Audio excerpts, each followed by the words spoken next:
Come, Holy Spirit, come.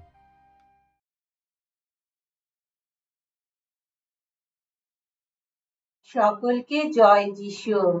আজ ৪ঠা জানুয়ারি। আজ খ্রিস্টমণ্ডলী দয়াব্রতী কন্যা সংঘের মার্কিন শাখার প্রতিষ্ঠার্থী এলিজাবেথ শ্যাটনের স্মরণ দিবস পালন করছে। এলিজাবেথ শ্যাটনের জন্ম আমেরিকাতে নিউ ইয়র্ক শহরে ১৭৭৪ সালে। তিনি ছিলেন ধনী প্রটেস্ট্যান্ট পরিবারের মেয়ে। ছোটবেলা থেকে তিনি গরিব ও রোগীদের প্রতি বিশেষ স্নেহ মমতা দেখাতেন। ১৯ বছর বয়সে তার বিয়ে হয় একজন ধনী ব্যবসায়ীর সঙ্গে।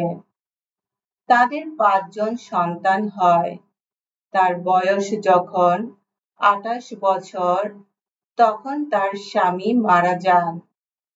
তিনি তখন ইতালিতে এক বন্ধুর বাড়িতে ছিলেন, আর সেখানে ক্যাথলিক ধর্ম মতের সঙ্গে তার পরিচয় ঘটে।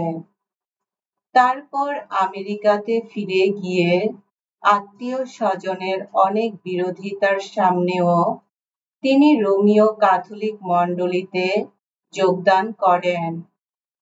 তিনি তখন আত্মীয় স্বজনের দ্বারা পরিত্যক্ত হন, নিঃস্ব হয়ে পড়েন। সেই সময় এক সন্ন্যাস সংঘের অধ্যক্ষ তাকে মেয়েদের জন্য একটি স্কুল পরিচালনা করতে অনুরোধ করেন।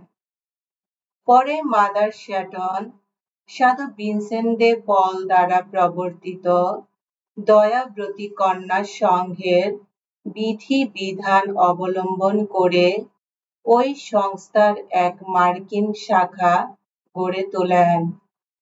তিনি ধর্মপল্লীতে নবস্থাপিত স্কুলগুলির জন্য এক বিশেষ পরিচালন প্রণালী রচনা করেন এবং তা কার্যকর করার জন্য শিক্ষিকাদের প্রশিক্ষণের ব্যবস্থা করেন। ছাত্রছাত্রীদের ধর্ম শেখাবার জন্য বই লেখেন। সেই সঙ্গে তিনি ধর্মপল্লীতে থাকা যত গরিব ও রোগী মানুষদের, বিশেষভাবে নিগ্র মানুষদের সেবা যত্ন করতে থাকেন। এসো আমরা প্রার্থনা করি। হে করুণা নিধান, তোমার সেবিকা এলিজাবেথ শ্যাটন যখন তোমাকে অনুসন্ধান করেছিল, তিনি তখন তোমার দিব্য আলোকে উদ্বুদ্ধ হয়ে ক্যাথলিক ধর্ম মার্গ অবলম্বন করেছিলেন। তিনি আমাদের মঙ্গলের জন্য যে নিত্য প্রার্থনা জানিয়ে থাকেন তা শুনে আশীর্বাদ করো।